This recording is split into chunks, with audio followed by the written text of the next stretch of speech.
Yo, yo, yo, yo, what's poppin'? You kicking it with the coldest podcast in the land. I'm your boy, B Jones, aka Bolo, and you know when I'm pulling up to the porch, I can't pull up without my dog. Yes, sir. Y'all know who it is. It's your boy, D Nice, aka Big Smitty. And where we at again, Bolo? Y'all know we in a place to be, so tell a friend to grab a drink because this is the porch. Let's get it. Started on the porch, that was where it all began. Had to put in work, every day we got it in. We chased all our dreams and now they can't believe it. We make it look easy, we achieving everything we need. Now we undefeated. If we link, no it's only business. If we get to speak and leave them speechless. I did things for free, but now it costs to see me. When you see me, you ain't gotta greet me. Just don't plot to sneak me. I'ma see it, I'ma stop and watch you lose and get defeated. We go. What's going on, my guy? How you feeling, man? You looking good. I'm blessed, man. I'm excited. Good Christmas. You know, yes. Heading into the new year. So, you know, letting everything, you know, in 2021 be to 2021 and heading into 2022, you know, fresh. I love it, man. Same here, man. Just, been looking forward to this interview, to this episode. Absolutely. All week long. We're ending the year off very, very strong. And I don't want to keep the people waiting. So I want to introduce who our guest is. We have a GOAT on the porch right now, the legendary adult film star. Some may know from back in the days as Sunshine, sports media personality, specializing in fantasy and sports betting, the multi-talented, the one and only Hitters.End. Welcome to the porch.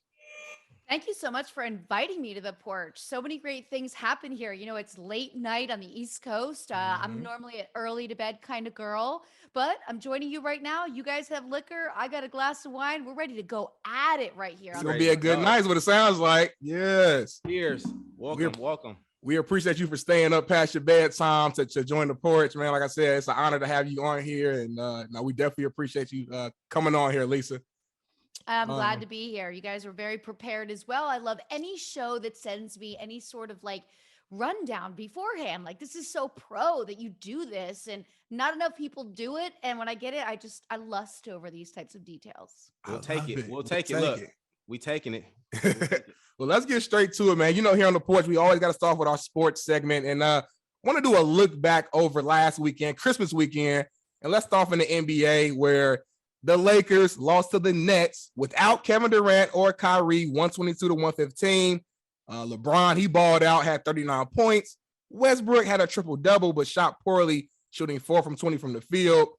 Bolo, I'm going to start with you first, man. Do you think the Lakers need to make any changes on their roster if they have any chance at making a run this season? You know what? I don't. It's kind of hard to put my finger on it. It's kind of hard for me to find that perfect ingredient because the talent's there. I think people in the locker room are holding each other accountable. Maybe they aren't, but I'm assuming a leader in LeBron, he's holding people accountable, right? But you know, I can't be wrong. You know, I know it takes a while for so many superstars to gel at one time. That could be an issue, but ultimately, at the end of the day, you got to win games. You know, you can have 39 points. You know, Russell could be putting up triple double, but at the end of the day, if you're still losing games, there's something wrong in the organization at some point. So we really need to dig into it before, you know, they end up into a place where they're below 500, right? At the end of the season. So that's kind of what scares me.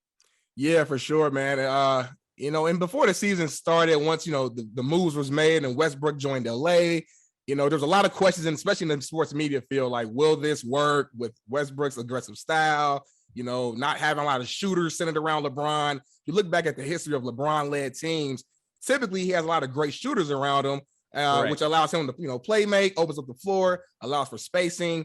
And it just, with this current team, there's not a lot of good shooting. And me, you know, everyone knows I'm from Indianapolis, but I'm a longtime Lakers fan, primarily because of Kobe, rest in peace. So I'm rooting for the Lakers. I want to see them do well, but if I'm being honest, I don't think this is going to work. Westbrook, he plays so hard. I love his effort. I love his energy. It's not an effort thing. It's just the field goal percentages, man. He's just not efficient. Lisa, what do you think? What's your opinion on the Lakers? You know, I think injuries have really affected the Lakers being able to be on the floor at the same time and start to gel. I also think we have to take these past 2 years into consideration. We're looking at athlete stats of, let's say, before COVID. What players have been going through with adjustments, with testing, with last year missing their families, being in the bubble. This has not been their norm. Their routines have been completely thrown off. And especially when you have a player like LeBron, an older player who is legendary already, but is rhythmic, right? There's no rhythm to this right now. You got AD who cannot stay healthy. Let's just face it. I gave up on him when I drafted him first round, my fantasy basketball league, and he was out for a majority of the season. I was like, well, never do it again. I will never go back to that well. And what we're seeing is that's a continual problem, right? Yep. They spend big money on players that can't stay on the court. You can't win.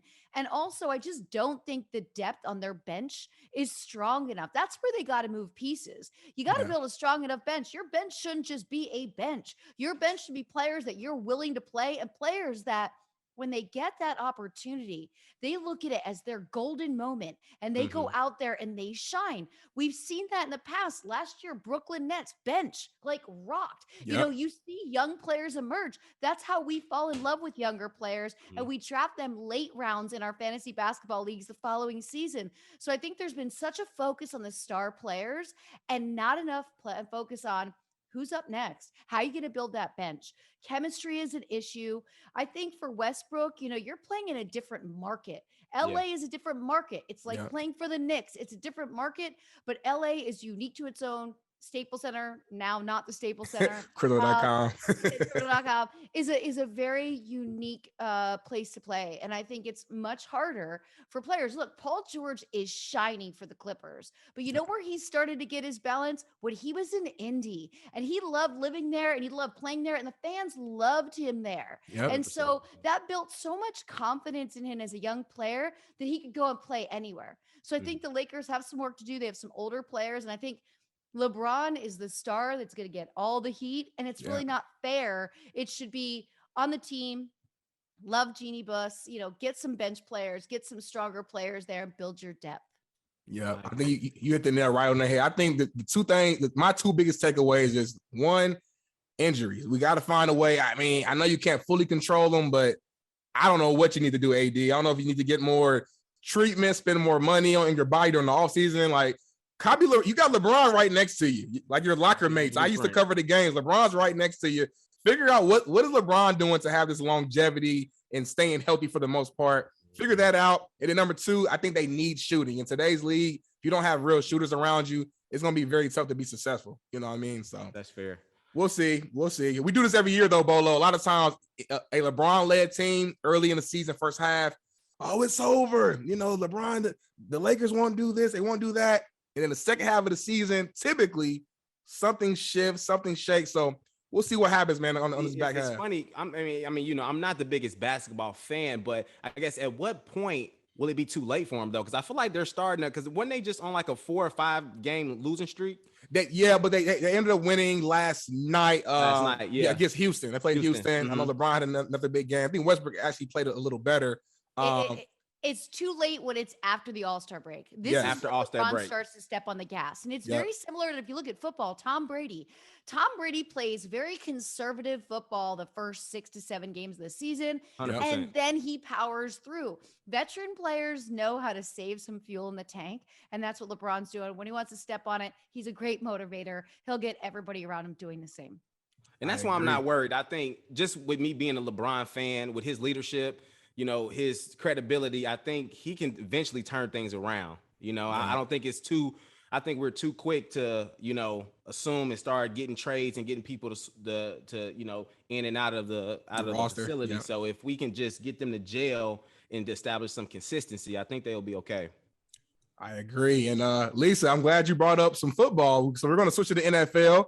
Also on Christmas Day, there were some good games on. My Indianapolis Colts put a beating on the Arizona Cardinals. They won 22-16. Lisa, I'm gonna start with you. Should the NFL be afraid of my Indianapolis Colts?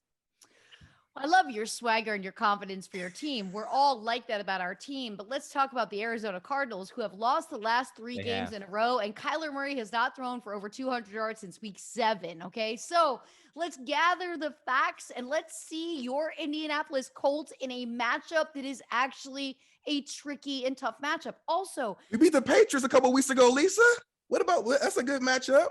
It's a good matchup, but you're still dealing with a rookie quarterback in the Patriots. And if you remember when they faced the Patriots, not only were we starting to see COVID protocols stepping in on the field with the NFL, players being missing, we were also seeing that adjustment with a rookie quarterback. I think Mac Jones is going to be great in the league. And I think the best thing he has working for him is the fact that he got to play under Bill Belichick. But back to your Colts.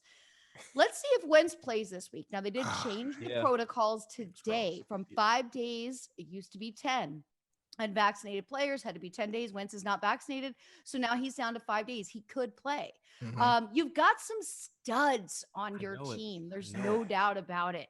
Some studs on your team. But I really need to see another solid play of action there for you. And I'm sorry, take the win against the Cardinals, but they haven't been doing nothing.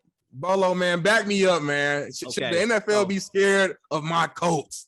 So I am a Chicago native, but I am currently residing in Indianapolis. So I have adopted the Indianapolis Colts. So I'm a Hoosier now. So I've been paying attention to the Colts a little bit, and they're one of those tricky teams in the AFC just because if they're clicking on all cylinders, I think they can compete with just almost anybody in the league. And at this point right now, looking at their entire depth chart and their team, the biggest question mark is the quarterback, right? I think offensive line is pretty good. Linebackers, DBs, obviously they have an MVP running back.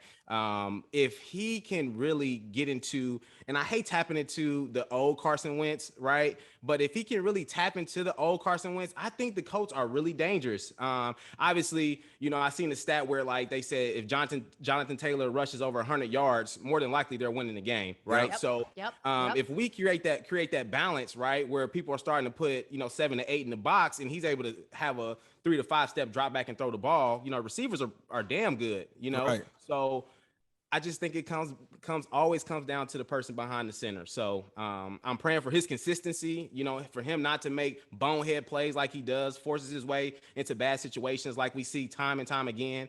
If we can get rid of that and still have that strong running game, I think we'll do some damage. AFC is really tough, though. It is really tough. But I think, you know, at this point in time, you just got to play perfect football. And I think, you know, they're a sound team. I think that's what they pride themselves on, is fundamentals, playing sound, gap sound. So we'll see. Yeah, Can I ask you how you like living in Indy?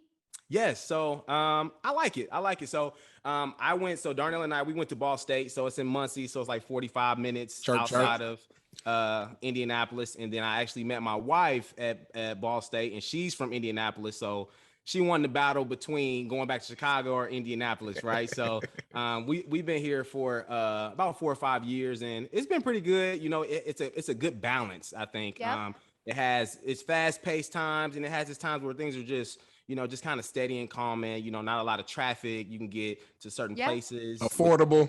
I like got to go for when the Final Four was there, which was what, 2015, 2016. Yeah. And had a great time, and just really, it wasn't my first time there, but the one thing that stands out is just the people. You know, everybody's just real mild mannered, and nowadays that's what we're looking for. Like, everybody's so aggro. I'd like to be somewhere where people are not so aggro. Exactly. Right. Yeah. Nah, Indianapolis is a great spot. That's where I'm born and raised. That's where I'm from. Spent most of my life in Indiana. And then I got an opportunity to work at Fox Sports out in LA 3 years ago. So I had to make a business decision. So I'm out in LA right now on the West Coast. So I love it. Outside the cost of living, I like LA. I know Lisa used to live out here. Yes. I did 30 years in California. The weather is so fantastic, but the traffic is so not. Oh my gosh. Yeah. Traffic on TV, it gives me anxiety. I will say this about LA. I still have all of my notifications on. I love to watch car chases. I believe that one day there's going to be a mashup channel on, like, let's say like a Sirius XM. I did suggest this to Sirius years ago. Like, hey, the broadcasters get so into narrating and calling the shots on these. I only watch them for the newscasters that never get to talk about anything exciting at 11:45. Right. But man, when they have to give the details because they got the chopper going. Right. And when you live in LA, you always see the ghetto bird. You're like, oh, ghetto bird, there must be, you know, a car chase, right? Yeah. In the valley, you're in the valley, there's always car chases. And so I still do live for the car chase. Yes, yeah, I love it. You can always count on a good car chase out here in LA. It's always something crazy going on out here. I'll say that. So, by the way, the first car chase in history to use OnStar. So some cars, GMC vehicles have OnStar. So this is how much news I read. The other night was the first successful use of the OnStar feature where the cops were able to get the vehicle shut off by OnStar. wow. I was like, oh, boom, that's going to kill all our car chases. ooh, that's a game changer. Wow, look at Lisa coming in with the random fact of the day. I love it. So I got to ask y'all before we transition. So Darnell, you're in LA. Lisa, you've been in LA for 30 years. How do you guys feel about having Christmas without snow? Obviously, it didn't snow. I'm in New York. She's in New York now. Oh, you're in New York now. Okay. In 2019, so we got snow Christmas Eve, and it was very exciting. You know what I mean? I feel like it just kind of brings the joy, out of the holiday to just get the snow. And I love also LA. The winter swagger, right? You know what I mean? Closer to Christmas when you're wearing a coat and a scarf and some gloves and a hat, and I was in Florida 2 weeks ago. We'll talk about that later on for the fight, but I saw decorations, but it didn't feel the same as New York City Christmas. I was like, why does this look so different? Because everybody's wearing shorts and it's warm out. They tried to decorate, Beverly Hills and everything with the light. It looks nice, but it's it's not exactly shining. So, but I'll say this, man. Like I said, I'm born and raised in Indianapolis. We went to school in Muncie.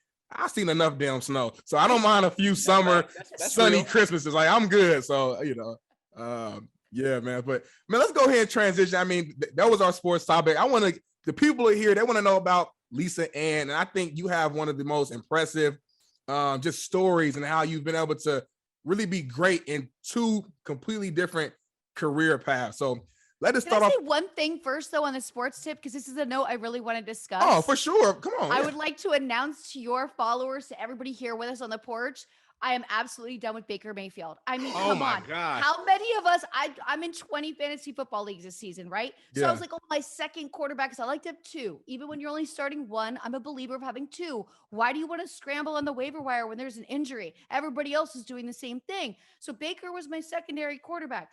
15 interceptions.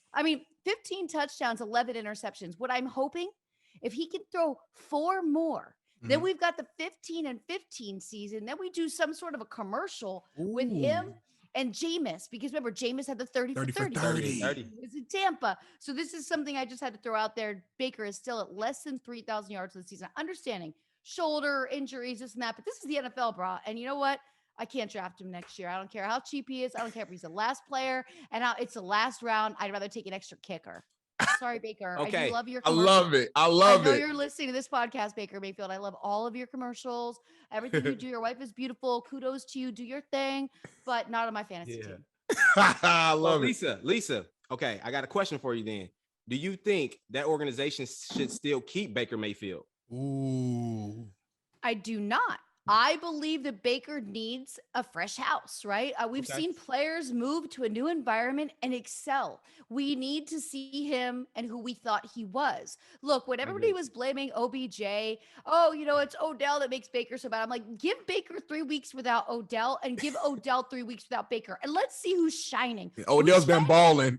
Odell's shining, getting in the end zone every single week. And you know what? Odell belongs in Los Angeles. He loves LA. He's there on his off season. It's his market. It's close to everything he needs, but it wasn't a good fit. Doesn't mean Odell wasn't a good player. And so when you listen to a lot of sports radio, like I know you guys do, everyone was just dissing on Odell. And I'm like, yo, get it right. You have to understand, it's just like a job. We've all left jobs because it wasn't a good fit with our colleagues, our workmates, right? Yep. That's all Odell did. He is still a stud, and I'm loving him in LA. So let's see if Baker can make a move and become a better player again.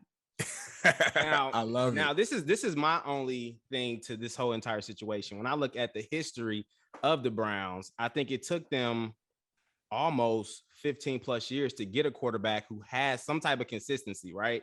So I think for me, obviously, he's at a point where they're 7-8 now, but it's like, can Baker Mayfield get the Browns over the hump? I think 5 or 6 years ago, that wasn't even a question about a hump. Right. We wasn't even thinking about them even getting to that point. So I think he's done a good enough job to get them there. I think he's still, figuring it out, getting some kinks out. I think they have done a great job surrounding him with a lot of good players. Yep.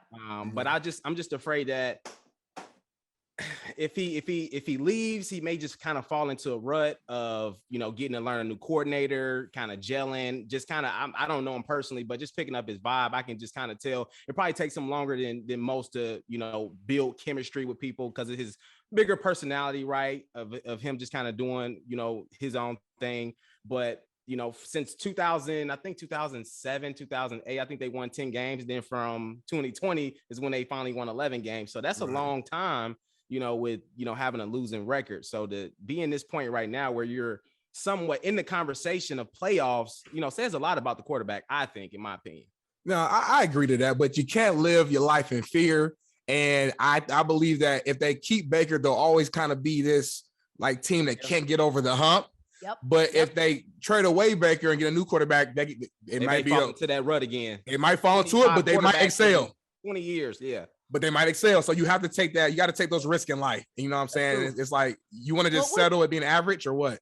What would Progressive do with all of the commercials that are geared around the stadium? You know what I'm saying? Because, what would they do? That's a big problem. I wonder if they have that written into his contract there. That's the bigger issue that we probably should kind of focus on there. So, but yes, no, I love it, man. Definitely great take there, Lisa. But like I said, let's dive into your career, man. Obviously, we'll start from the beginning. How did Lisa-Ann, you're from Easton, Pennsylvania, if I'm not mistaken. How do you get into the adult film industry? Like, what was that kind of motivation? What was those early, when you're a teenager, what were those thoughts that really got you into that industry? So, I was on my own young and started dancing. So, it's like anything else. Stripping is like the gateway drug, right? So I started dancing. And when I was 18, I started dancing at a club in Reading, Pennsylvania that had feature entertainers coming in every week. These were magazine models, Playboy models, porn stars. And so every week we had these new entertainers coming in. And by then I had already been dancing on the side to get myself through high school for a couple of years. So I was looking at these women and thinking, wait a minute, like they don't have to see the same customers all the time. They're on the road. They're getting to travel and see the world. They're getting paid a lot of money on top of, the additional money they're making, tips, sales, what have you. And, at 16, I wrote something in a journal and it was 3 things I wanted out of my life. I wanted to be financially independent. I wanted to travel and see the world, and I wanted to make my own schedule. And so those 3 things were always in my mind. It wasn't like, oh, I want to get married, have kids, have a dog, have this. That was never, it was these 3 things. These 3 things have been the fiber of my existence. And so I took 2 years and I interviewed every single feature that would talk to me. And I would ask questions like, how do you get yourself on the box cover? Who should I work with and who shouldn't I work with? Do I have to do scenes I don't want to do? I asked 2 years. It was a 2-year project of me interviewing. And some of those women were so gracious and some of them are still my friends. Christy Canyon is an example. I met her when I was 18 and they helped me. Now, we didn't have the internet. So they told me what I needed to do was hire photographers in Pennsylvania, develop the photos, mail those photos to the companies in California, and then kind of wait by my landline to get phone calls. And so times have changed, man. Times have changed. This process took me another 2 years. So at about 22 years old, I had started to build a good line of communication with people in California. I had a woman named Lena, who was an amazing starlet in the industry in the 90s, who introduced me to a manager, a man that would just take specific girls that wanted to get in the business, but girls that kind of wanted a contract. Now, little did I know, probably back then, he probably got a kickback from the companies to bring me in, but he was my savior. His name was Peter Davey. He picked me up at the airport and it was either a Rolls Royce or a Bentley. I just remember being blown away by it. And I stayed at his house for the first couple of months and he helped me get side work that was not hardcore so that I could save myself, because you don't want to shoot. And if you wanted a contract in the 90s, you couldn't shoot any scenes before you got that contract, because if you did, they didn't want to sign you to a contract. They wanted your first scene exclusive. They wanted your first so you would shoot I would shoot solo videos and magazine layouts and all these different types of things to keep me busy. But he took me company to company to the people that I already had started relationships by mail. And eventually we narrowed down a contract. And this wasn't an overnight thing. Like now a girl can email in a photo and have a flight booked and be out there and getting tested.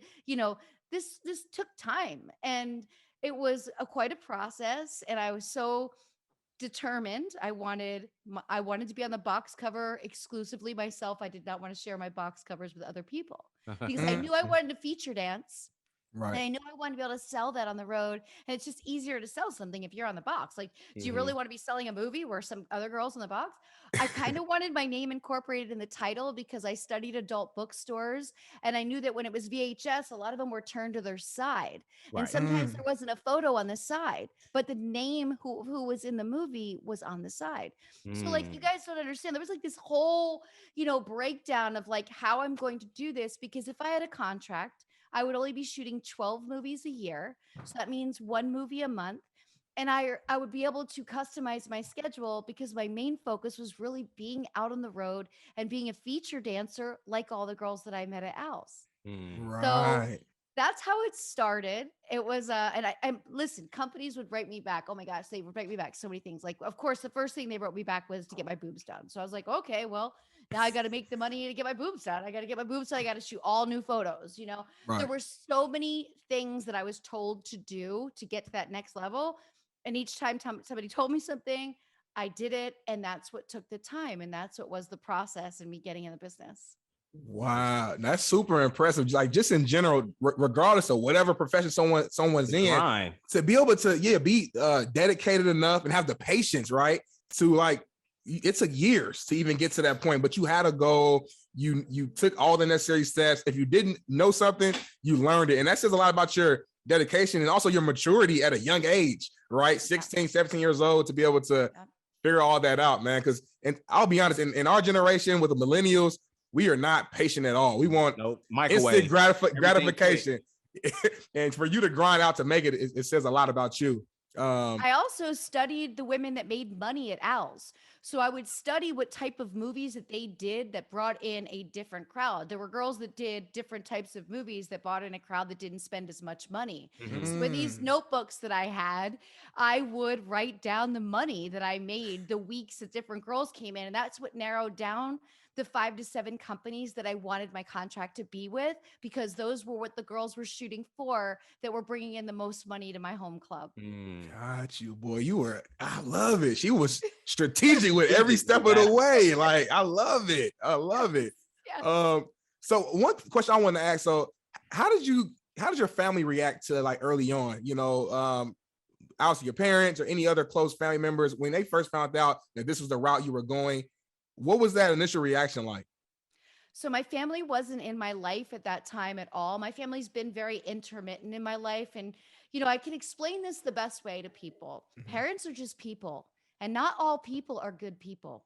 So we don't all get good parents, right? Yep. We make do with what we have. We take the good qualities that they had that we want in our lives. But eventually you grow up to realize, like, oh, I didn't get gifted with a good set of parents. So my parents weren't in my life at that time.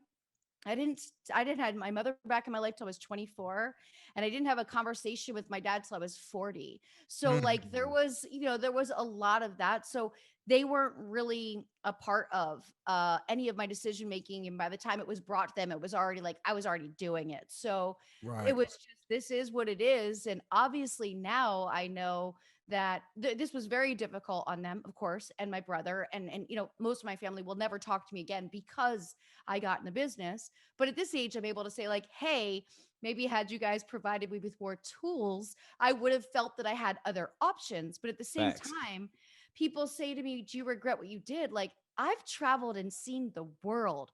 I've sat at dinner tables where nobody spoke English and was having the time of my life. I've filled a passport.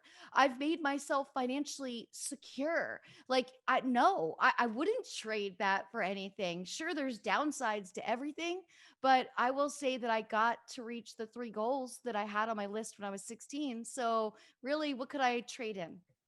I love it. I like that. That's exactly what I was going to add at the end. Like, the 3 goals that you wanted to do, you were able to do that with your career.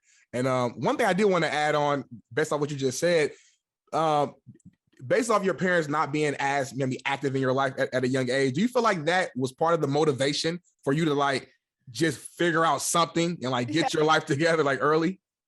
I can remember my friends in high school were like getting in trouble, whether it was a DUI or whatever it was. And I used to say to them, like, yo, I can't get in trouble. Nobody is bailing me out. Like I'm going to sit in jail. No one is going to help me.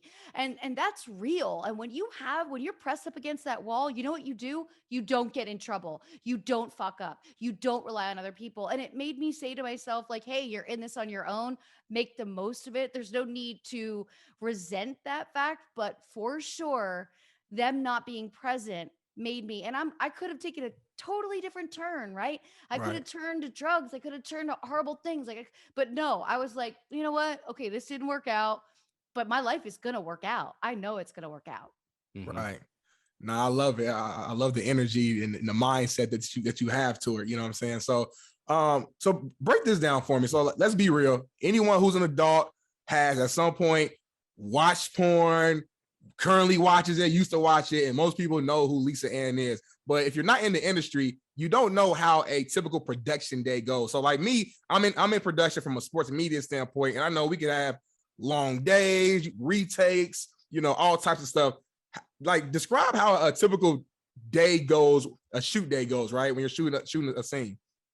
So it was very different for me because of that education that I got from speaking to women for 2 years at Owls. Yeah. I already knew that I was going to select who I was working with, who I was working for, and what I was doing. So when you rule out any of that other stuff, there's not a lot of chaos. A production day in the 90s could be a long day because we shot dialogue, we shot on film, we had to relight for every position. Everything was very different. Once it went to a handheld camera, you could show up and be in the makeup chair at 10 a.m. and be in your car done with the day at 2 p.m. What? Like, I remember when I was first introduced to Gonzo, I was like, fuck this dialogue shit. Like, fuck that. Like, I love Gonzo. Like, what? We just do a simple pickup. Pizza delivery guy shows up. He comes in. We have sex. Like, this is fantastic. Coming from somebody that my one movie a month used to be a 4-day shoot.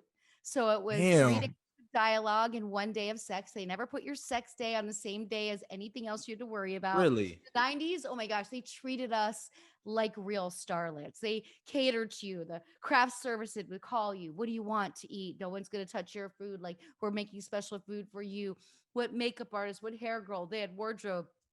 Once it became the internet and the tube sites started to steal everything, the profitability was so different. So companies couldn't afford to have food on set anymore, couldn't afford to have 2 different makeup and hair people. Everything changed. But a 5-hour day versus a 12-hour day, easy. Can't beat that. They're not something we really did, except if it was dialogue, right? Because, people getting their lines down. But remember this, in the 90s, there were no, what I like to call, what do you call when people use PD, when they use extra stuff in athletes, PDs, drugs. Oh, yeah, like PEDs. Yeah, the PEDs. Yeah. There were no PEDs in the 90s. We didn't have Viagra. We didn't have any of that. So we had to be more connected with our partner, and we had to help our partner when they were relighting the set. Once PEDs were available, the days got so quick because the guy could just be like, all right, I'll take my pill right when she's in the makeup chair. This shit will kick in. I'll be good to go. And it just changed the game in a big way. So it's a day of like makeup maybe takes an hour to an hour and a half. If you're doing dialogue or pickups, it might be like, I will say this though, when you watch those scenes on Brazzers that you love so much, where, the girl's in the kitchen, she's pouring a cup of coffee, then those days are 12, 14, 15-hour days. And only an hour of it is the sex. Only an hour. Like, they rush because they want That's the fun part, Lisa. That's the part what? And by the time you get to the sex, everybody is so exhausted. It just wants to get it over with. Like, so those, there are people that still do, but they're making a little production for you all. So there's a little storyline in Brazzers. That's why you guys like it, but when you see the movement around, realize we had to relight that kitchen. She had to walk in the bathroom for 2 seconds. We had to relight that whole bathroom. That's when it's a long day. Damn. So that's funny. That's funny you said that, just because like you knocked off a few of our questions and now my brain is just like turning right now. Right. So back in the day, obviously they didn't have the Viagra, the PEDs. I call them like the jumpers, right? Anything to get it going, right? So I guess kind of educate the porch real quick. So obviously, I think one thing to note as well, I think a lot of people don't take the craft as serious as far as people from the outside looking in. They don't take it as serious to know how much goes into it. 12, 14-hour days. Like that's a lot. So like looking into it a little bit more, let's talk about like, are there like retakes? Like say if like a guy comes too quick or something like that, like I guess how does that work? Like, are you just like stopping? Like, I feel like with sex, one small mishap can throw off the whole agenda. I feel like. And I know these guys are not lasting that long every single scene, Lisa. Come on now. So listen, first of all, the most important pop shot is the first pop shot. So if he comes too fast, most likely they won't want him to come again that same day because it won't be as big. And so, if the guy can't get it up or the guy comes too fast, you don't finish the scene, nobody gets paid until you come back another day to the same location and shoot that same finish of that scene. So think about that. If there is a retake, we're all leaving with no check and we're coming back and we're working for free to finish the project. So I didn't take risks. Risks were not my thing. I was like, yeah, I got to beat this dude beforehand. I don't want to work with strangers. I want to see his energy around me. Is he freaking out? Those types of things were very important because you can't really do a retake. And most guys, it's very hard to recover that quickly. Also, it's a lot of pressure on the guy. It's much more pressure on the male performers than the female performers. So if the guy does make a mistake, when your head is tripping, you normally can't really get hard and do a good scene. It's better to call the day, keep it calm, and allow him to come back another time. It's a lot of pressure on the guys. Yeah. All right. 100%. So Lisa, I mean, like Darnell said, like you're the GOAT, right? In your perspective industry, you got Tom Brady, you got Michael Jordan, right? And then we got Lisa-Ann. So I guess what does somebody have to do to get a scene with Lisa-Ann? Obviously, when you're at the prime of your career, you're doing your thing. Like, what does somebody have to do to get you in the room with them? So for me, it was normally about the crew that I worked with. I had my own production company for years. And so my crew would come to me and say, hey, there's a new guy. I've shot him a bunch of times. I really like him. I think you'll like him. Like they had to be vetted through multiple people. And then normally I would reach out to other performers. How'd you like working with them? This and that. I did do a scene with a performer that I had never met before, but I watched a bunch of his work and I had him. He was requested to me by a ton of people, so I'd like working with him. His name was Marcus Dupree. We shot the scene in 2019 when I made a quick return to the industry. And I will say, I forgot what that felt like. It was so exciting. I was excited to work with him. He's gorgeous. I could not wait. He was trained by one of my favorite people, Rocco Siffredi, who's from Italy. He's Russian, so he's going to have like a strong accent. Like foreign performers and I always worked really well together. I feel sexual chemistry outside of the US is much greater. Foreign performers are more romantic, they're more intimate, they're more passionate. It's just a fact, and that's why they do so well in the industry. So that excitement was there. And I remember us meeting and he had me call a bunch of his friends on FaceTime because of course, he was young, so his parents were all fans of mine. It was just reliving that magic was really great, but not many strangers got to be on set with me unless I met them first. Facts. Got you. Now you talked about a connection, right? The intimacy part, right? So there's a lot of situations, especially when you talk to women, how they think like sex is very intimate, right? How it's one of those things where, it's like soul ties, right? And seeing that, sex is, it was your job, is what you did. I guess, did you find yourself feeling, having those feelings for somebody after a good session, or feeling real intimate and seeing somebody that's attractive and really having like a connection with somebody after, the shot? Not necessarily after, but I did have an intimate connection with all of the guys that I regularly worked with. I knew things like what their favorite perfume was, whether they prefer a thong or a full bottom panty. Like I made sure I knew the men that I was working with regularly really, really well. And I wanted to save that passion for on set. When I first got in the business, I fell in love with the guy that I had my best sex with of my life. And then I realized I was in love with him. I just had my best sex of my life. I was like in my early 20s with this guy, and we dated. And I was like, it ruined everything. Like we were awful on set. Like you don't want to have sex with your boyfriend on camera. And that was when I realized I would just stay single while I was in the industry and have these relationships relationships with the men that I worked with because it was very special to me to romanticize my time with them because we should be truly connecting. That's what makes a great scene. Yeah. You should like each other. It doesn't have to carry offset. But if you're going to see somebody once every couple of months and you think about them the night before, man, you have a great scene. And people always ask me, like, what made you so popular? Like, what was your thing? I'm like, I didn't really have a thing, but I cherished the moments that I had with the male and female performers I worked with. And I knew it was special. And I knew if it was truly special from my heart, that it would come off that way on camera, which it did. So I was never like, we call them hand holders. There's these girls that'll like sit on the side of the set and they'll be like, tell me when the guy's hard. What? And the guy, yo, that is so common. You have hell no, Lisa. Come on now. So they hold on. They gonna sit to the side and make the brother. He got to get himself up for the scene. Yeah. You cannot get them off of their phone until he is ready. And as a director, producer, having to watch that, it hurt me because I realized, wow, you've lost the understanding for what this art is. This is a sexual dance that you're having, that you're sharing with the world. And you're not falling into that moment. Like to me, when I got on set, I turned my phone off. Even if my house was burning down, I didn't care because I was living a fantasy. I wanted to stay in that moment. I wanted to play music on set. I normally talk to my guys about sports or whatever. You know, I knew a little bit about their lives. Like it was a date for me. It was the whole day. It was going to be just living in this total escape of reality. I would sit in traffic in LA and think, all you motherfuckers are going to sit in a cubicle. I'm going to have some mad sex right now. Like you have no idea. And so I really lived it, right? I really dove into it because I thought it was beautiful. I still, I look through photos of mine regularly because I recycle my entire library that I own on OnlyFans.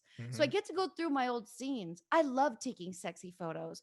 I loved certain hand placement of where a guy would have his hands in. And I look back at those and I'm like, man, you know what? Like you let yourself lean in so hard. It's so beautiful how much passion I had for the experience that I was having. It was not just a paycheck to me. It was an absolute experience. And I wanted every guy to walk on set with me and know that day he was very special to me and that I wanted him to be comfortable. I never would hold my hands. I never would wait. I never would talk on my phone. I would never be disrespectful in any way. That was his moment to share with me and we were going to have a great time. That's love. That's what's up. I love it. You got to be passionate about your career. You know what I'm saying? Regardless of what whatever it is. You got to take it serious. That's how you, yes. And I love the term sexual dance. Yeah. I love that. That's, I love that.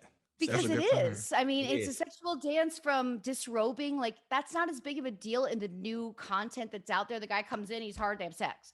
But years ago, because we had to shoot so much for cable, because cable didn't show penetration in the 90s, everything was about how the guy took your bra off and how he undressed you and how he caressed you. And so I learned that sexual dance and I wanted to continue that.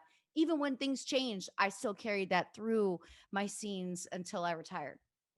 Got you. No, I definitely. But the passion in your voice, and I can truly see it on your face that you really love this. Let me ask you a quick. I was gonna ask this later, but are you 100% done? Like, is there like no chance in hell that you'll do another scene? Because it looks like you still got that love. No, I am 100% done. You know, the risk factor started to really weigh on me as I became a more responsible adult, right? As I started to really think about.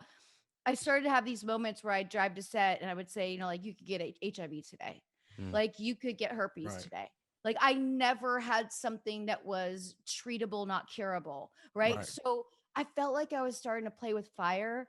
And I also, I had a talent agent for 4 years and I knew what everybody else had and I knew what everybody was up against. And in 2013 and 2014, we struggled a lot in the industry. We had quite a few HIV outbreaks. We do test every 2 weeks, but it's what people do on their free time, right? It's great. We're testing in the business. This person's going out and doing whatever on their, whether it's drugs, whatever it may be. And so, and it wasn't even the guy. I'm not even blaming the guy I'm working with on Tuesday. I'm worried about who he worked with on Monday.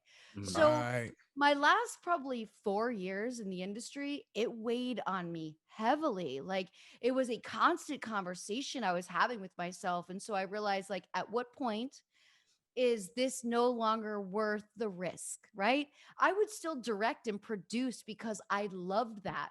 But even that now is very difficult because I do not want to direct girls that hold hands. Like I don't want to Right. direct people who don't understand the art of it. So it would be so selective. But so the risk became an element that I could no longer really properly process as being worth the return.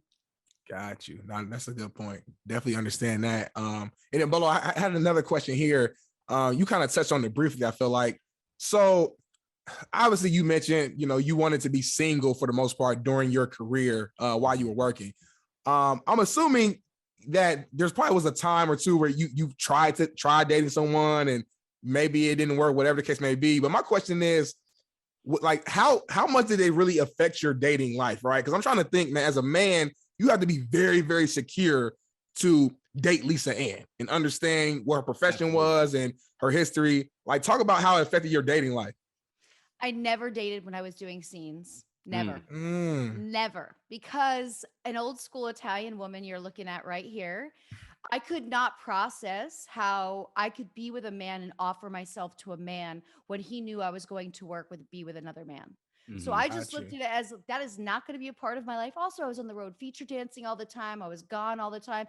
I wasn't conducive to like offer myself as a good girlfriend to somebody. So I just didn't try it. There was a time in 97 when I left the industry over HIV.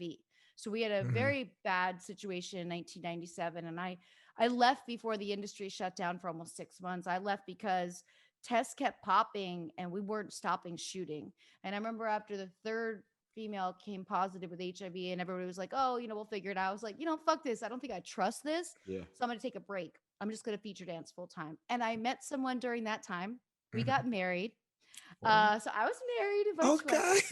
Okay. Got divorced, but we're still friends. And he was such a great part of that part of my life because he was the only guy still to this day that I ever lived with. We traveled together, we got bikes, we rollerbladed, we like did boyfriend girlfriend shit. So yeah. But when we split up, I started working at an agency. And when I started working there was when the MILF thing first happened. And, I was already in my 30s. And, when I was in the industry in my early 20s, like we didn't even know where porn stars went in their 30s. We were like, what do these women do? Like, where do they go? But then the MILF category happened and I landed into that category.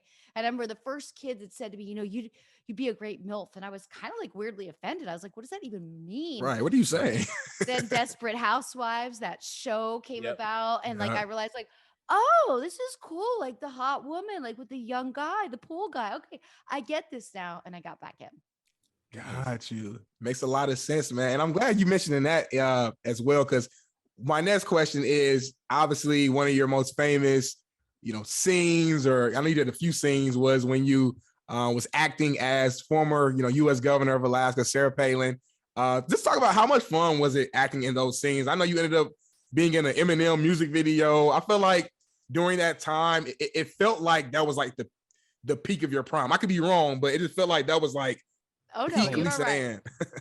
I mean, it was my first time I did a project that became part of pop culture, right? Right. I mean, first of all, when you get invited to be in an Eminem video, you're like, oh, when I'm 80, I'll be on YouTube watching this shit and be like, I was cool one day. I was in an Eminem video, okay?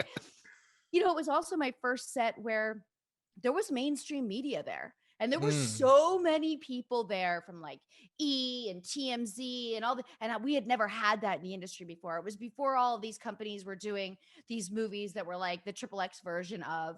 And so it was, and I was like into it. I was like, wow, look at all these random people, like never watched this shit live before. I wonder if they were wondering like what their workday was going to be like today. Right. And then here they are on set, like breathing on us. We're sweating because there's like all these people in the room. It was a game changer. I mean, it was a game changer for me, my popularity. Everyone knew who I was after that point. And it was also a different time. We were still having fun with politics then. If you flash forward to now, I mean, can't touch it. You may or may not know this, but the governor of Alaska currently, her name is Lisa Murkowski. When I found this out, I was like, let me go and look up what her middle name is. Her fucking middle name is Lisa-Ann. Stop playing, Lisa. Stop playing right now. No. Damn. Bolo, hit the buzzer, Bolo. Hit the buzzer. God. What the hell? What is going on? But of course, I don't want to get back in, but like when I first, because I found out, because of course I follow Sarah Palin on all social media. She's one of my favorite follows to this day. She's hilarious. And she was beefing with this Lisa Murkowski. And I'm like, and here we go, Lisa. But people aren't laughing at politics anymore. I was in at that perfect time, right? Mm-hmm. I wouldn't want to touch anything political now. People are very sensitive. Yeah. People are very outrageous. And so my timing of being able to kind of laugh at someone without the world turning against you. But I will say this, my friends were afraid for me. My friends were really afraid that doing something political would make me unsafe. And that her followers could come after me. And I remember the one state I wanted to go to that would not have me as a feature dancer was Alaska. Really? And they said, you cannot come here. People love Sarah Palin here. You cannot come and feature dance here. We will have a hard time with our club. We can't do that. So I was like, that's wild. I later went to Alaska on my own and visited her hometown of Usala. Usala. It's like Wusa, Bala. I like that. So, did you ever have a chance to meet Sarah Palin and have a discussion with her or no? I did not, but I DM her right now once a month because I'd love to have her on my podcast. Of course, she hasn't responded, but she also hasn't blocked me. Now, I'm pretty sure she doesn't do her own social media, but each time I just send the DM, it's really thrilling because I've learned a lot from her. She was a huge part of my future success in my life. And I think she could open up her demographic by having this conversation with me. Good point. But no, we have not yet met, but I'm going to die trying, guys. Yes. No, I love it, man. You might have to bring her back not from the porn side, but from the sports gambling side. Go to Bovada and do a whole IG live at Sarah Palin.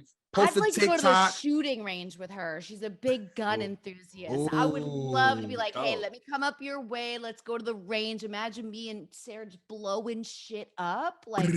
That's great content. That's great content, Lisa. That'd be cool. So Lisa, as we get ready to transition into that new phase of your life, we have one more question to ask you before we transition. So I think this is probably one of the biggest questions a lot of people want to know. Is porn fake? And what I mean by that is a lot of people think it's fake. It has a lot of, situations that don't seem real. So kind of give us the game, kind of give us your science behind, what porn is. Let's break it down in sports terms. Okay. It's like anything else. There's starters and there's bench players. Okay. I think with the bench players, there might be more of a faking it element. But with the starters, when you're talking about Angela White, Cherie DeVille, Sarah J., it's always hard to list people on the fly, but there are a lot of really sexual beings that are doing that sexual dance I talked to you about. But then you get the bench players that are just in it for the check. I call them paycheck performers. You get the guy, he's got to either inject his penis or he's got to take Viagra because he's not into the girl. And, there is that. So there's a divide, right? But a lot of the sex you do see is real, but it's going to be with the performers that are popular. And the reason they're popular is because you can believe what they're selling you. You can believe what they're doing is enjoyable. You can watch them and see that they're into it. So it's a mixed bag, right? It's 50-50. It was much different in the 90s when there were no PEDs.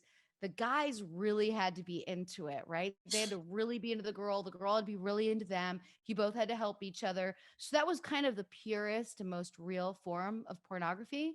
And then once additives came in and also the demand to shoot 4 scenes in a day for a director because the tube sites have killed the money so much for production companies that they need to use a location and maximize how much they're using. So they only have 3 hours per couple to kind of get these scenes done.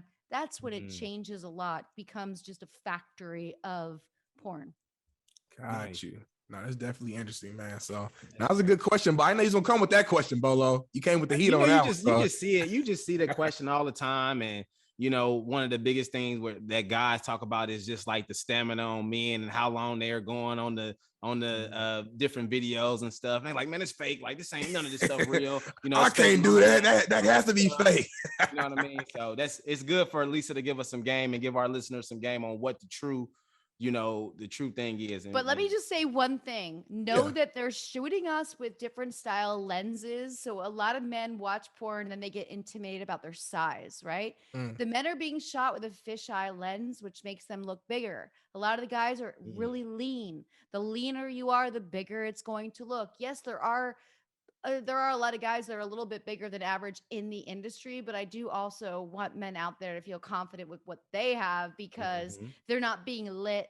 They're not being shot a certain way. They're not opening up to a camera to make it look larger. So understand that there is a little bit of fiction kind of mixed in there. I didn't know that either. Thanks for hey, she coming to the porch. She dropping gems. Give us the inside game. I love that. So fellas, be confident in what you got and use it. What you got and use that thing. So love it.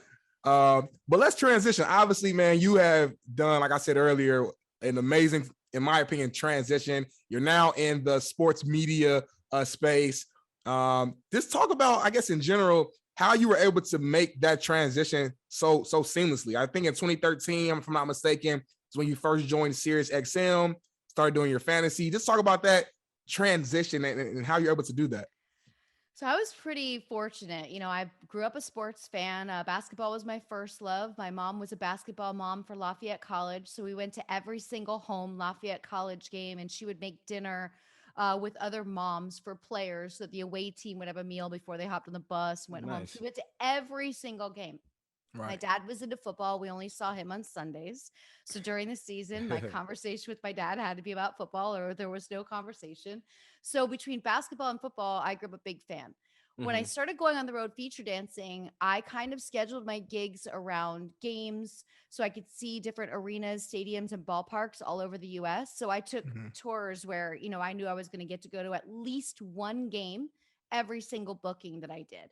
And what that did was it opened me up to the fan base in each city where I would be like, oh, I went to PNC Park today. I got to see a Pirates game. It was awesome. Like, oh, it's an Airhead. Like, it really opens you up to make conversation. When you're standing naked in a room of men, you want to have as much conversation as you can to prevent things from getting uber awkward or them being forward with you. And once you start talking to a dude about sports, whether you're naked or not, he's talking to you. Right. So that carried on to me hosting a Monday night show on SiriusXM called Stripper Town.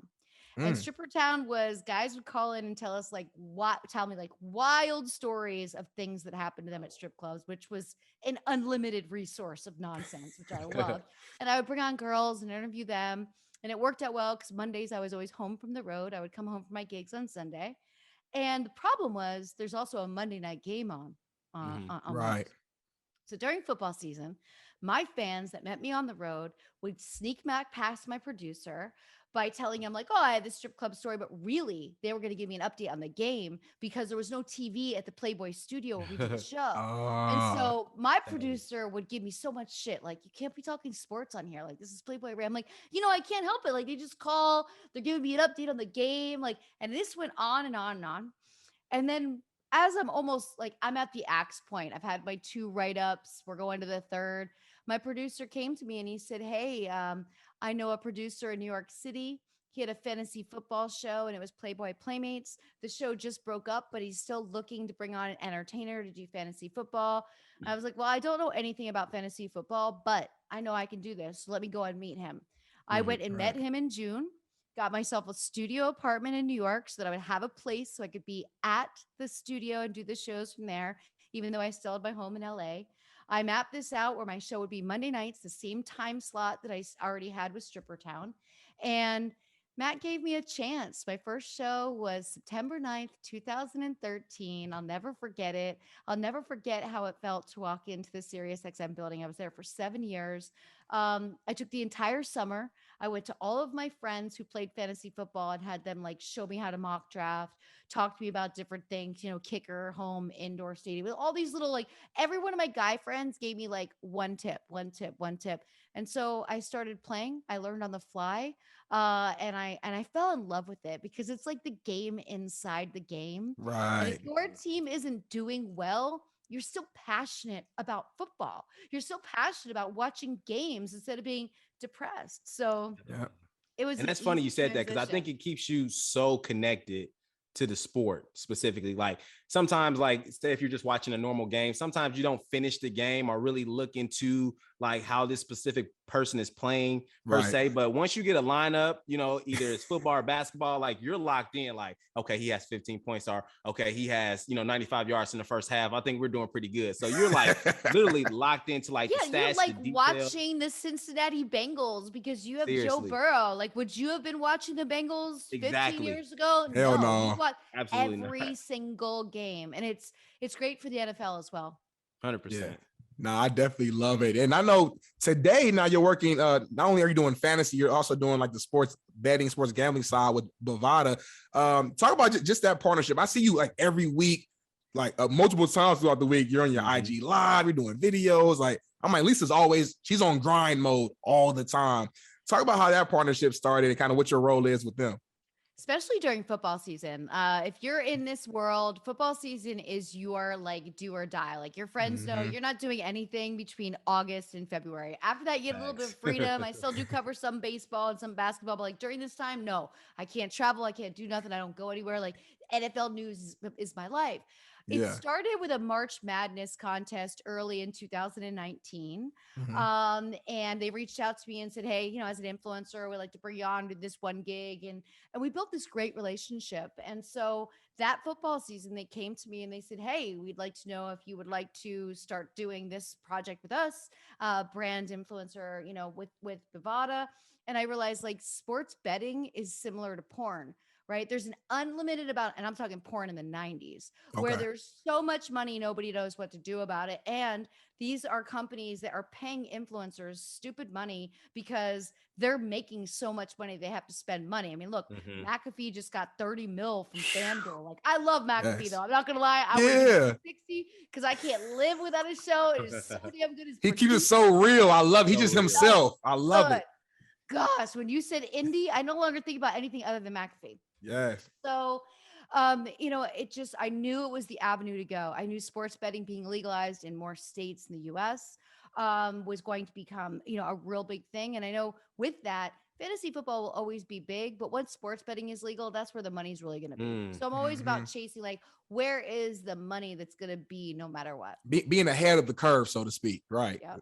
I love it. I love it. So Lisa, with like the fantasy, right? Obviously, the last 2 years had to be chaotic, right? With COVID, players not playing, just kind of, you know, the season being on halt, you know, basketball, people playing in the bubble, or even in football when people didn't have fans. I think that affects people's play as well, not having, you know, fans and people cheering you on as well. So I think there's a lot of variables that came into play. Even still to this day, I guess, how did that affect, you know, your fantasy? And I guarantee you, I know people are probably reaching out, asking for, you know, your professional opinion on who they should draft and what their roster should look like. So give us an insight to, you know, how you're able to maneuver, you know, through this COVID madness. It fucking sucks. Just gonna just put it like that. It sucks because my listening of 6 to 8 hours of sports radio a day had to go to 12 to 14 hours. My notebook that I carry around my apartment that was like updates, you know, was just like full after a couple of weeks. Last year was much harder. This year really didn't get hard until about week 15. That's when things really started to get hard this year. It's a lot more difficult. I mean, it is, you got to have so much more patience. And look, there's teams that were like almost undefeated up until about week 14. And then players just start getting taken out of your lineup. There's nobody left on the waiver wire. And there's nothing you could do about it. You're not going to the championship over something that's really out of your control. Right. But it's still a game. And you still have to look at it like this is part of the challenge. This is why fantasy sports is not sports betting, because there's still a bit of challenge, still a bit of things involved that are out of your, when it comes to sports betting, at this point, you can't make your picks till right before the game. You want to hedge your bets. You want to look at the line. Okay, the line's going to change 10 points because if you want to try and get it on the under, but now we're going to have a third string quarterback. Like luckily today, the NFL did change the COVID protocol laws, but it definitely made it harder. But if you love the challenge, it should make you just sink your teeth in even deeper. If you don't have the time to listen to as much sports radio as I understand that because you're not talking it live on IG where you need to be really up to speed of what's going on. Find your favorite shows, get your couple of hours in or read online, but you got to be paying attention. And the most important time to pay attention is Sunday mornings when those inactives come out at 11:30. That's really what, don't start stressing because a player is resting on Wednesday. He's resting. That's regular stuff, right? Yeah. don't like Tuesdays or Wednesdays or when I get to listen to music and podcasts.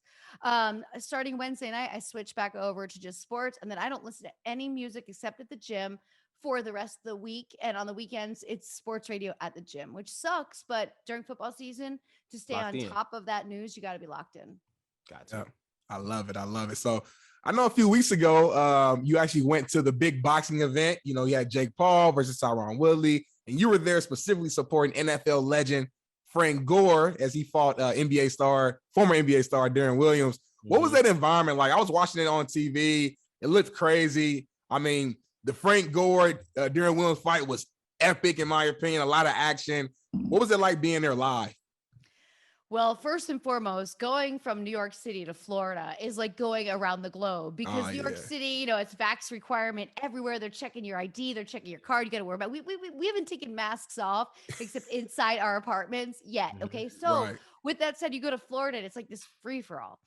A boxing event of that stature, it's just a fashion show. Like everybody, like I have never seen more sick kicks in my life in one night. Ocho Cinco came in the dressing room to talk to Frank. He looked fly as hell. T.O. was with him. His sneakers were fly as hell. Frank's kids were dressed fly. Everybody was just. You was dressed fly too, Lisa. Don't sleep on yourself. I saw the bodysuit with the crazy. Ooh. I have to thank Beyonce. That's an Ivy Park edition. Ooh, I have a girl at Nordstrom that knew what I was looking for. She called me one night during football on a Sunday. She's like, yo, we just got new outfits. They'll be perfect for the fight. They'll be gone in about 2 hours. You need to walk over here. I walked over right away. I was like, I'm there. I'll listen to the games on the radio. I got my earbuds in. I got Sirius XM. But it was an incredible event. For me, I learned a lot. It was my first time getting to be in a dressing room for the whole event. How detailed boxing is, you know, there's actually someone that comes in as an inspector. He arrives in the dressing room and he does not leave until Frank is out in the ring. He goes to the bathroom with Frank. Like there's no privacy. Once you start to get taped up, that's it. Game on. You cannot be left alone. So this avoids anything that could be considered cheating or shooting up or doing all these. I learned so much. But one of the things I really learned was Jake Paul.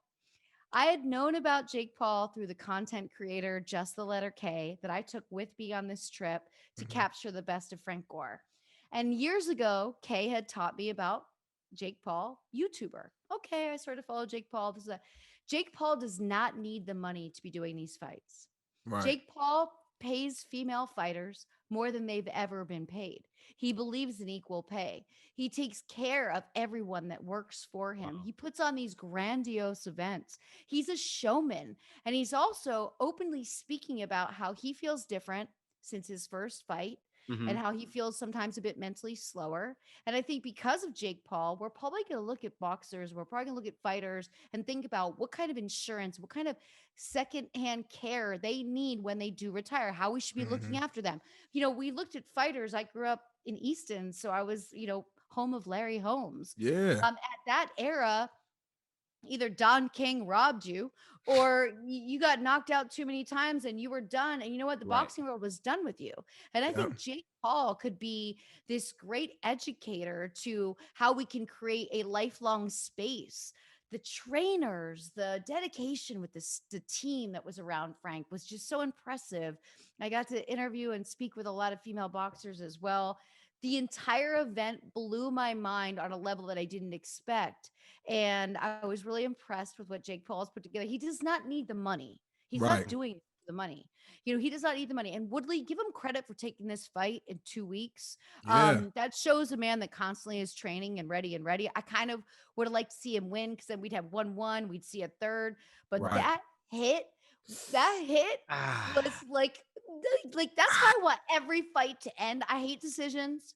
Look, Frank, I have a thing with referees. I think referees should be switching every fight. I don't think they should be staying in the ring. I think referees in NBA should swap out at halftime. I think referees in the NFL should swap out at halftime. You know why? These guys are not athletes and they're out there doing the same thing. They're not getting rest when the defense, offense. Why are we thinking that they can do this and have the right blood sugar to make the same good decisions in the third quarter they made in the first quarter? That's a great point. Frank, there was a time where the fight was broken because I had ringside seats, which was amazing. Thank you, Bavana. Thank you, Frank Gore. I could see that when the ref broke, Williams hit him again.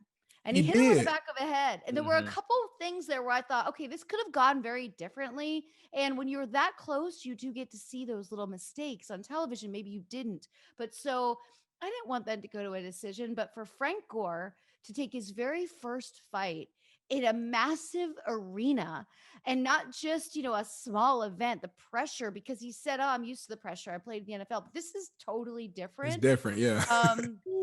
I got to give him credit for just doing that, how hard he worked. Frank has boxed on the off season through his entire NFL career. It's something he does to keep in shape. It's something he believes is really good for his balance. Always believed as a running back that it's very good for his balance. Bovada has been posting some of the behind the scenes footage so you can learn more about Frank and his history boxing.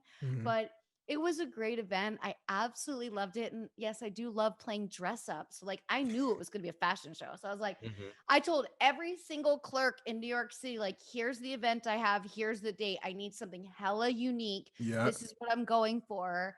And it needed to be long sleeves. I had surgery on my arm a couple of months ago. So I have this nasty scar and it's healing, but I did it during winter so I could wear long sleeves. And then this event came and I'm like, yo, I can't show off my arms because I had all these specifics that I gave everyone. Like I would like you to have thumb hole. I'd like to be the long sleeves. And when this outfit came about, I was like, it was so perfect. Brought you to tears almost, man. Oh, it was the tears.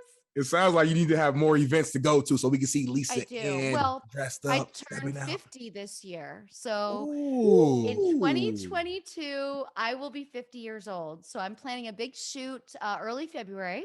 Okay. To do promo pics for turning 50, 50 balloons. I have this whole vision.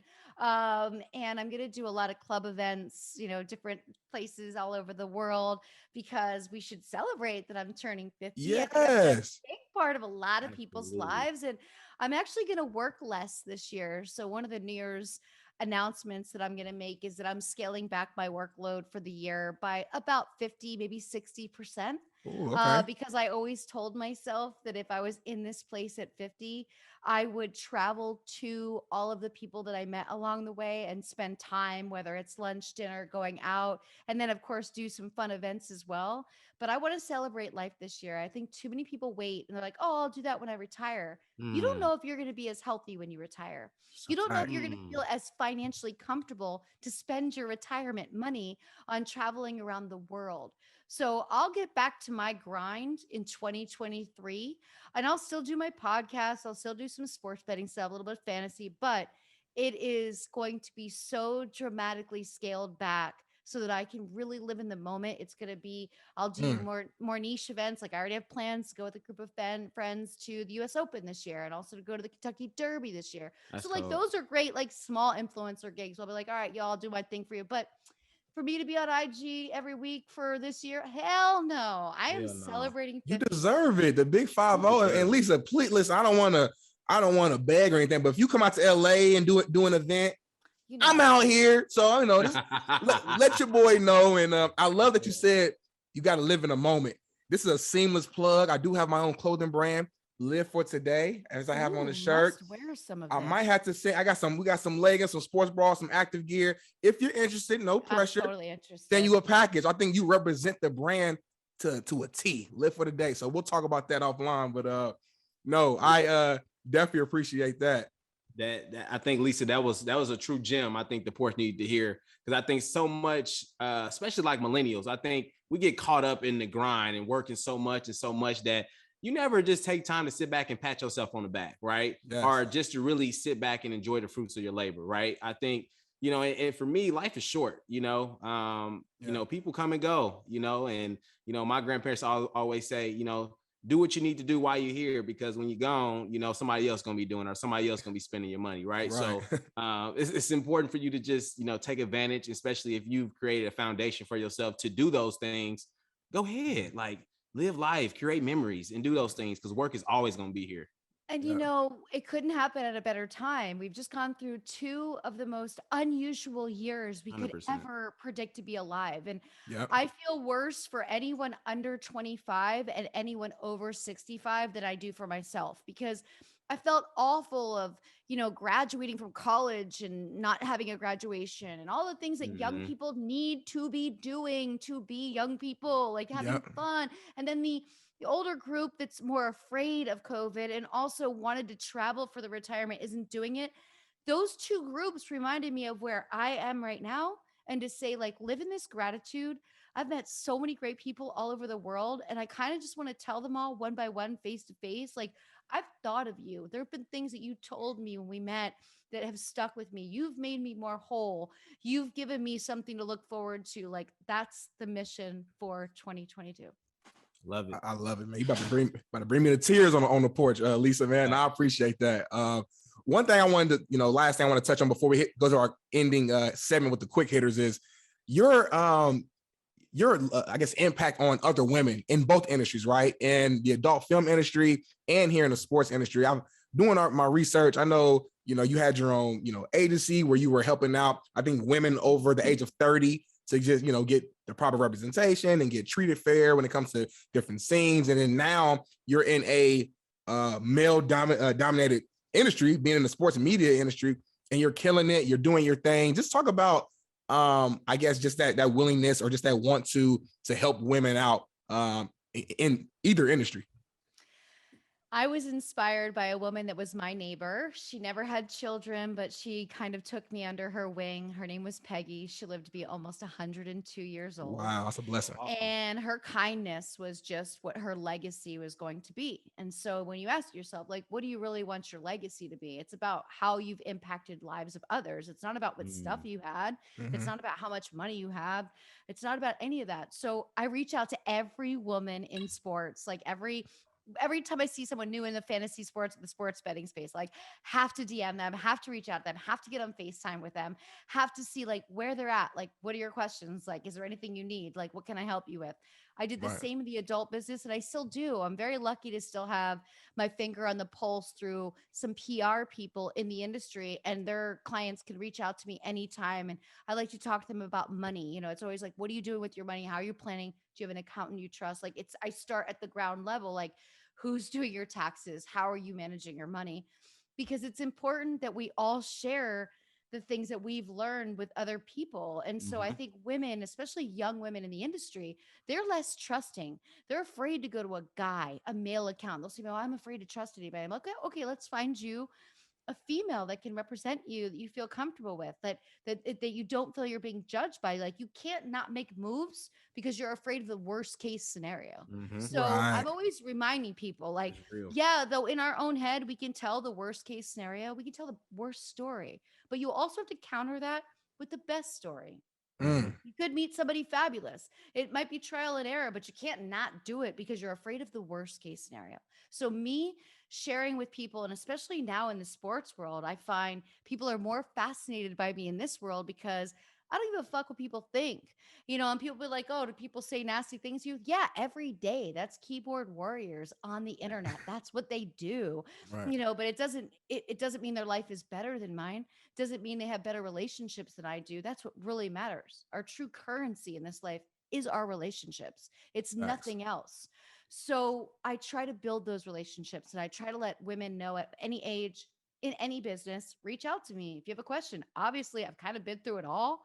So, like, and I'm not judgmental, of course. And Right. so I just feel people open up to me really easily because I've had so many very unique experiences, whether it's a young girl who's having a tough time with her family, whether it's a young girl who's trying to date the industry, whether it's a young girl who's trying to save money. Like, financial wellness is everything. And so my first real means with everyone is like, what are you doing to plan for your future? Yesterday I spent an hour with a girl who's 21, and I broke it down to her of like, if she only saved $10,000 a year starting at 21, how much she would have by the time she was Right. 50, and how easy it would be to just save $10,000 right now. And so True. having this, we were on Zoom, and I saw a little light go on in her eyes. I'm like, okay, I'm there. Now I Yeah. just need to send her books. Now I just need to introduce her to advisors that I trust that can help her.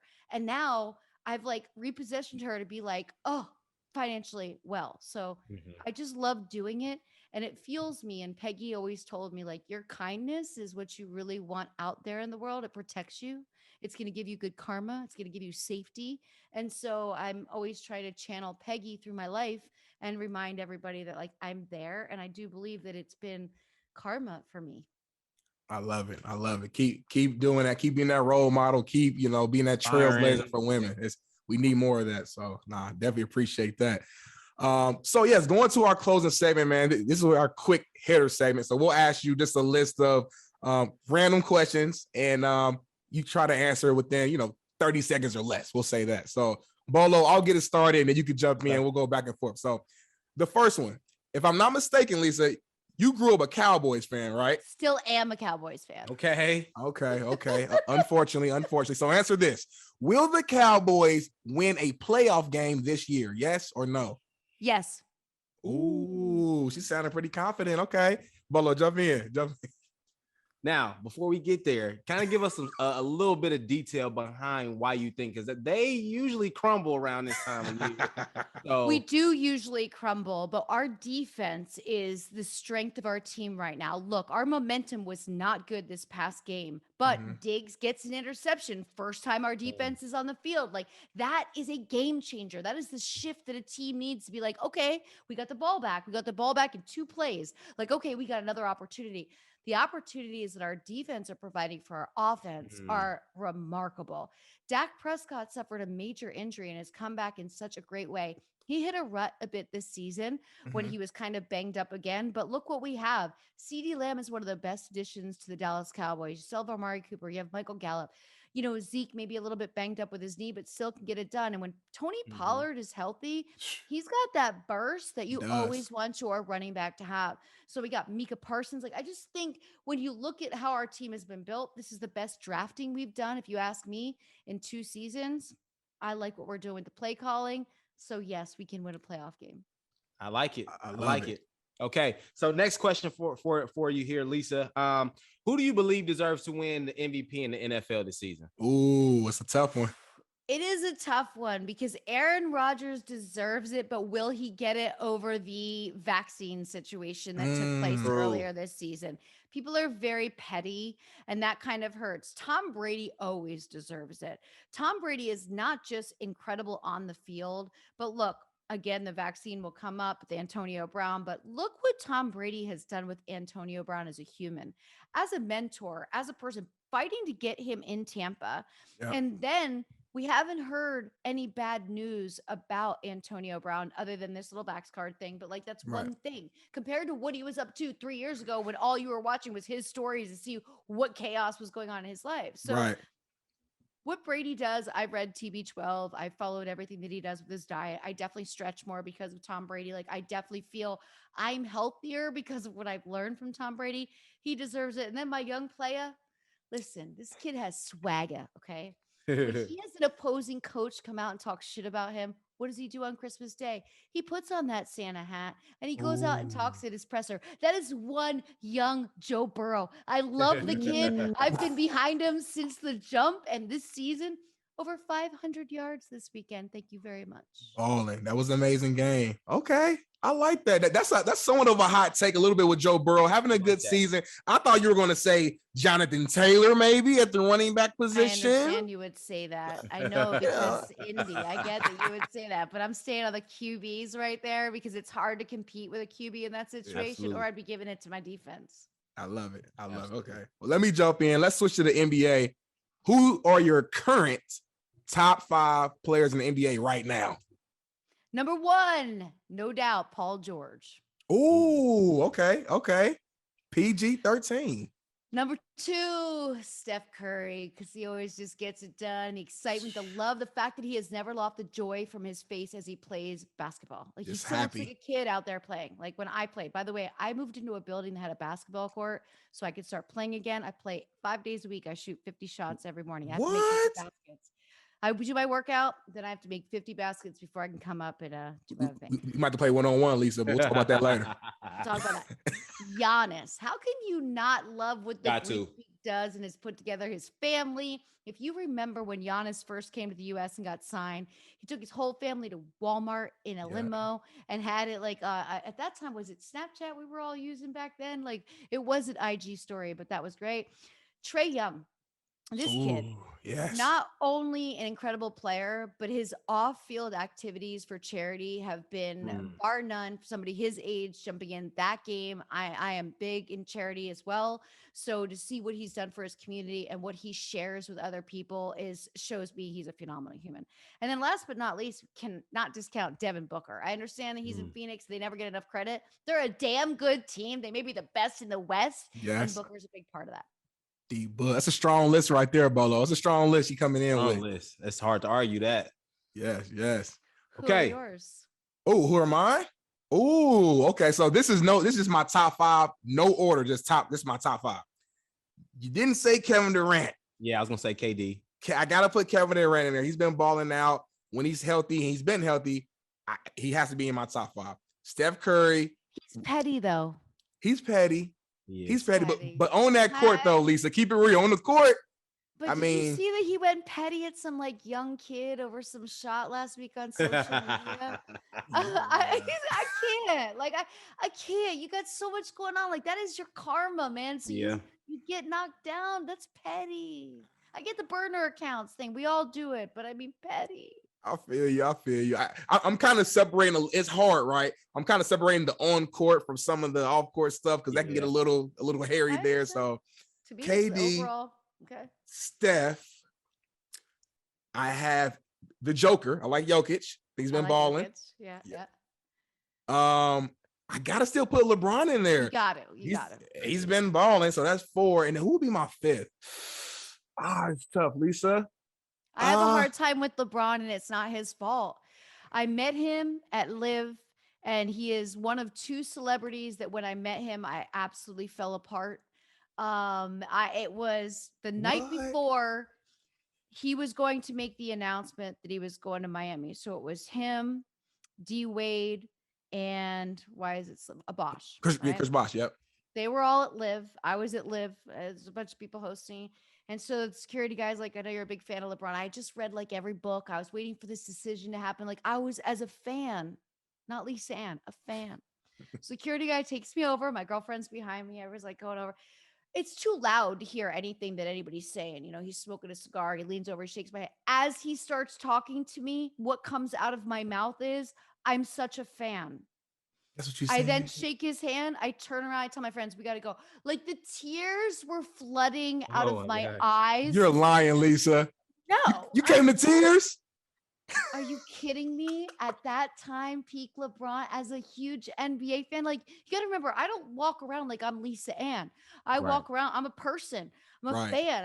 This huge event. It's the night before they're going to go on Sports Center at 5 a.m. and talk about this. Like this is such a big change in the NBA. It was his history. And like I was a part of it. And he's there. Yeah. So I couldn't have him on my top 5 for that reason because I fell apart. That's crazy. That's an exclusive. I've never heard that story before. Oh, wow. My friends still make fun of me about it because you know you're like you have makeup on. You're like you know you can't look at anybody because it's gonna be running. You got to go right to the bathroom. It's gonna be running down. Eyeliner's going down. All the makeup. Yeah. Oh I man. fanned out. He shook my hand and I lost my shit. Damn. It happens to the best of us though, Lisa. Thanks.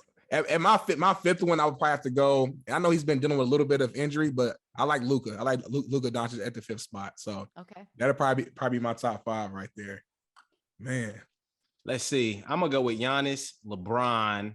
It's kind of funny. He's my favorite player, Dame Dollar. I gotta throw Dame Dollar in there. He was so close. I was between Dame and Devin Booker, but I love what Booker's been able to do too. Dame is in there. KD, gotta give KD his flowers just off the strength. And then I'm gonna go with James Harden, man. I like Harden too. I think Harden is he is it. You know, obviously he went to the Nets. And you know he got a lot of firepower now. So he also you don't survived a Kardashian relationship pretty unscathed, right? It was most of them don't survive. That's a good point. Survive. It's an athlete killer. We all know this, right? Devin Booker surviving as well, but like Ben Simmons, not so much, right? So you know he was unscathed through that situation. 100%. That's a good point. That's a great 100%. point. And then my guy, I wish I could just see him on the court more. And obviously he hasn't played a game this year. But I think he will still be in my top 5. Kyrie Irving, man, Kyrie. I hate to not see him. You know, he is coming back though for the away games. The away games coming up. So I'm excited to see him play because I know he would be doing damage if he was playing right now. So Kyrie's fantastic. Yep. That's a great point. That's a great point. Okay. Yep. So my next question, Lisa, put you on the spot a little bit. Obviously, you've built good relationships with people in the NBA, NFL. So based upon those relationships, the personalities, the performances, the athletes, I guess, who do you like best? NBA players or NFL players? Keep it real. I so don't want to hurt anybody's feelings here, but I feel like NBA players, because their schedule is longer and they're lighter, right? Because they're constantly moving, right? It's a longer season. They're bouncing, so they're lighter. Whereas I felt like NFL players were a little bit more regimented, heavy, a little bit more obsessive, a little bit more reckless. I remember getting in the car, and I will not mention the player, but I remember getting in a car with a player at the airport, and he was driving. It was the scene from the open of Ballers. Like, we were like that close to almost dying, and we got pulled over. He was just driving reckless. I was like, yo, don't do this with me. Like, that's not something an NBA player would do. That's something an NFL player would do. And so NBA players just keep it light, they keep it lean, so it's simple there. But it's I like them both, but I would say that NBA players are a little bit more fun. That's real. Damn, my feelings a little hurt, Bolo. Obviously, me and Bolo, we didn't play NFL. We live on the edge. We're football guys, though, so I was hoping you was gonna say NFL. So I'm like, but she keeping it real, so I respect that. I definitely respect it. Okay, this one right here. Now, I've been waiting for this question. Not including yourself. Give us your Mount Rushmore of women in the adult film industry, not including yourself. Ooh. I have one for sure, that's Sarah J, because she is definitely the most sexual being I ever met in the industry that truly, absolutely loves it. I'm going to put Christy Canyon on there for being so steadfast in the industry since the 80s and being such a great representation for young women that are still in the industry today. She hosted a show on Sirius for years. So she was still very accessible to the girls today. And then Angela White, who I met in Australia before she even got to the US and started shooting here. And when I met her, and she was so sweet to me, like her and her husband, like I was doing a trade show, and they took me around sightseeing, and she was just so sweet. And she told me she wanted to come to the US. And I remember thinking when I met her, if this girl comes to the US, she's going to kill it. And that year when she first came, you may have seen a photo on her social media from the AVN Awards. Her entire trunk was filled with awards. Yeah. She just wins because she's truly a sexual being. So for me, those are my three. I love it. I love it. The other one would be me. Of course. I respect that. And then last one, Bolo. You want to take it? Yeah. So the last one of the day. I think all of our fans, especially our men listeners, will probably want to listen to this question just a bit here. So obviously you're single now, right? So in the event that somebody wants to, date Lisa-Ann, I guess how should they bring themselves to the table? What do they need to bring to the table? And then also, what are you looking for in order for somebody to really hit the shot? Most important, don't shoot the fucking shot. Because thousands of shots a day are shot. Don't be that guy. Just be yourself and let us choose, right? I choose. So when a guy's just cool and makes conversation with me and doesn't make it about a thing like shooting a shot, I will pursue said guy. But if a guy comes at me like this is my one opportunity to shoot my shot, no, it's never happening. So just be yourself. Don't expect something to happen in the first interaction that you meet a celebrity, a girl in the industry, a girl you really like. Be cool. Let her think about you and want to pursue you. That's when you know you made the shot. It's a 3-pointer. It's a half-court shot. Wish. But just be yourself. Like, we want to get to know you. We've already had incredible sex. We've already done all of those things. You have to bring more to the table than offering that. So if the girls into sports and you talk about sports, I mean, that's, it's a big one, of course, for me. Right. Just make good conversation, because when she gets to know about you and that you're a sincere guy and that you're nice to the server and that you're nice to people around you and you're mindful of others, that is the panty dropper right there. It's not, hey, I want to be with you. Let's do this. I've never gone on a date with a guy that has pursued me. Interesting. That makes a lot of sense, though. I've met guys through my friends, and we have a great all night out. The next day, I text my friend, like, yo, can I hit up your friend? Like, he was mad cool. I had great conversation with him. He played it right. He didn't make it happen. That's real game. That's real game. Ladies and gentlemen, you heard it here first. If you want to shoot your shot, the goal is to not shoot the shot. That's a bar. That's a I'm bar. going out with a guy tomorrow night that I met through a friend. That the very first time we met, we just had a great time hanging out together, and I learned a bit about him, and he never came at me that way. And I reached out to our mutual friend. Would it be okay? Can I reach out to him? Yeah, he was like, no. We started talking, and then we went out. We had a great time. And now he doesn't live here, so when he comes in the city to visit family, we see each other every couple of months. But like, he did it right. He just treated me like another human being, and he allowed me to make the choice. I love that. So just for real quick, just for clarity, does a regular Joe, average Joe, have an opportunity? Yeah, we prefer an average Joe. Okay, that's real. Hey, group chat. Look, you're gonna hook up with athletes, you're gonna hook up with celebrities, but you're never gonna date them seriously. You don't need. It's too much drama. There's too much security. We want a regular guy. We want a dude that's just doing. It's not about money. It's not about status. It's just about a good human connection. Love it. Hey, my entire group chat, when y'all listen to this, when y'all watch this, you just heard what she said. So don't ask me to put you on. Don't ask me to do. If you see her out and about, don't shoot your shot and just see what happens. Play it cool. Do not let me be that backboard. I am a backboard all day long of people shooting their shot. Boink, boink, boink. Awful. Love it. So Lisa, man, no, this has been an amazing podcast, amazing interview. We appreciate you so much. We want to give you the opportunity to just list off like any of the things that you're doing, where people can find you. I know you have an amazing book coming out, The Life Back, if I'm not mistaken. Just take your time right here to just let people know where they can find you and all the cool shit that you're doing. All my social media is the same at The Real Lisa.End. That's Twitter, Instagram, Facebook, and TikTok. So easily you can find everything I'm doing there. My new book, because of delays and paper shortages and everything else, I could only get it out on Kindle by the end of 2021, but it will be available in paperback and hard copy in January. Same place that you can get my original book, The Life, which is either Amazon or from me, autographed at thelifelisa.com. But following me on social media is the easiest way to get everything about me. Love it. I love it. So as we wrap up the show, we just want to say thank you to Lisa.End. We are giving you your flowers for paving the way for so many people, killing it in 2 different industries and continuing to do it. 50 and Fabulous, here we come. Yes. We're super excited. This is The Porch. Follow us on Instagram, please. Just tune in. All right. This is an awesome episode. Lisa just dropped so many gems. All right. Before we get out of here, make sure you know. All right. If you want to shoot the shot, do not shoot the shot. All right. Make sure y'all love on the people that love y'all. Peace, blessings, happy holidays, happy new year to everybody that's out there. Stay safe and go out there. What's yours in 2022? I'm your boy B Jones. I'm your boy D Nail. Let's get it. And we out of here.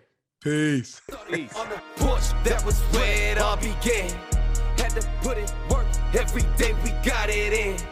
We chased all our dreams and now they can't believe it. We make it look easy, we achieving everything we need. Now we undefeated. If we link, no, it's only business. If we get to speak and leave them speechless, I did things for free.